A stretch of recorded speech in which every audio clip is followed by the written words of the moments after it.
On a décidé de faire un stage autogéré, pluridisciplinaire et intervectoriel, où on se rencontrait entre artistes en proposant chacun un atelier et en suivant l'atelier des autres. Autogéré, donc il n'y a pas quelqu'un qui l'organise, on l'organise tous. Pluridisciplinaire, on essaye d'ouvrir à plusieurs disciplines de la scène.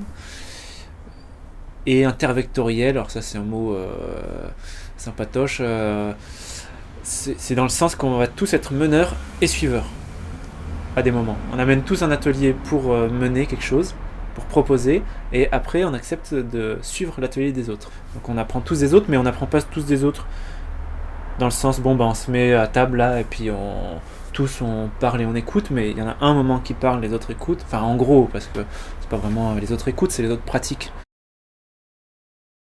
On a du mal à apprendre des autres aussi.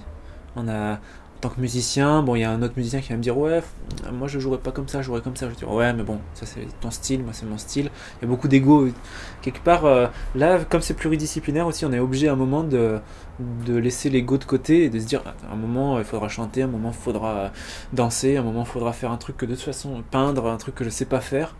Donc, à un moment, je sais que je vais devoir, entre guillemets, m'écraser, et puis du coup, vraiment, là, ça va être riche parce que je vais apprendre, quoi. T'es dans la création, donc t'as tout le temps besoin de conseils, de regards pour avancer et tout, et en même temps, au bout d'un moment, d'être toujours regardé, critiqué et tout, et là, c'est une manière de faire avancer le schmilblick un peu autrement, quoi. Ce qui est intéressant, c'est qu'on a tous les deux rôles de professeur et apprenant, quoi.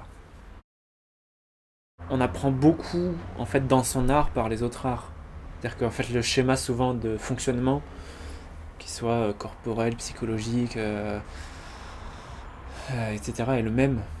Et c'est ça qu'on s'est rendu compte, quoi. En fait c'était riche, on s'est rendu compte de beaucoup de choses en le faisant.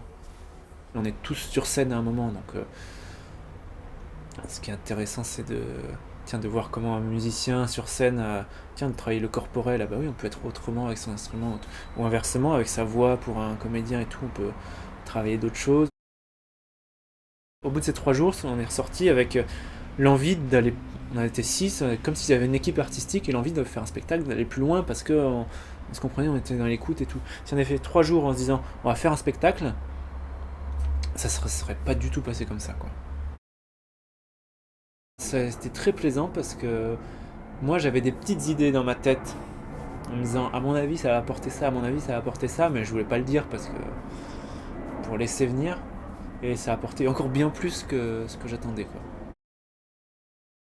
Ça demande de bloquer du temps, et ça demande de bloquer du temps qui est pas du temps où tu vas faire une date, un cachet, quoi que tu peux annuler. Si j'étais pas là pour demander les dates, pour demander quel local et tout, à un moment, on pouvait traîner encore 2 ans à le faire, à ne pas le faire, quoi.